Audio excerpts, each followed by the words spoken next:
நீதிபதி கிருஷாந்தன் மீனவர்கள் 12 பேரையும் வரும் 27ஆம் தேதி வரை நீதிமன்ற காவலில் வைக்க உத்தரவிட்டிருக்கிறார். இது தொடர்பான முழு விவரங்களுடன் நமது செய்தியாளர் பார்த்திபன் இணைகிறார். வணக்கம் பார்த்திபன், இது தொடர்பான முழு விவரங்களையும் பதிவு செய்யுங்கள். சேர்ந்த செல்வநாதன் என்பவருக்கு சொந்தமான விசைப்படகில் கடந்த 10ஆம் தேதி மீன்பிடிக்க 12 மீனவர்கள் சென்றனர். இந்த நிலையில கோடியக்கரை தென்கிழக்கே மீன்பிடித்துக் கொண்டிருந்த 12 மீனவர்களையும் அவரது விசைப்படகையும் கடந்த 12ஆம் தேதி அதிகாலை இலங்கை கடற்படையினர் கைது செய்தனர்.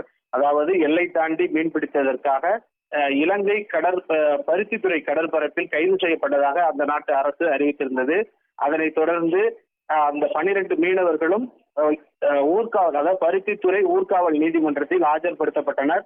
அப்பொழுது அவர்களுக்கு வருகிற அதாவது இன்று மீண்டும் நீதிமன்றத்தில் ஆஜர்படுத்த வேண்டும் என ஒரு வார கால சிறை தண்டனை அறிவித்திருந்தார்கள். இந்த நிலையில்தான் இன்று பருத்தித்துறை ஊர்காவல் நீதிமன்ற நீதிபதி கிருஷாந்தன் தலைமையில் முன்னிலையில் மீனவர்கள் இன்று ஆஜர்படுத்தப்பட்டனர். அப்பொழுது மீனவர்கள் எல்லை தாண்டி மீன் பிடித்ததற்காகவும் அவர்களை தொடர்ந்து 27ஆம் தேதி வரை காவலை நீட்டித்து நீதிபதி உத்தரவிட்டார். இது நாகை மற்றும் தமிழக மீனவர்கள் மத்தியில் பெருத்த அச்சத்தை ஏற்படுத்தியிருக்கிறது. தொடர்ந்து இலங்கை கடற்படை தமிழக மீனவர்களை கைது செய்வதும் அவர்களை சிறைப்பிடிப்பதும் தொடர்ந்து வருகிறது. இந்த நிலையில் இன்று காலை கூட 13 விசைப்படகுகளை அந்த நாட்டு அரசு நாட்டுடைமையாக்கி அதை இலங்கை கடற்படை வசம் ஒப்படைத்திருக்கிறது.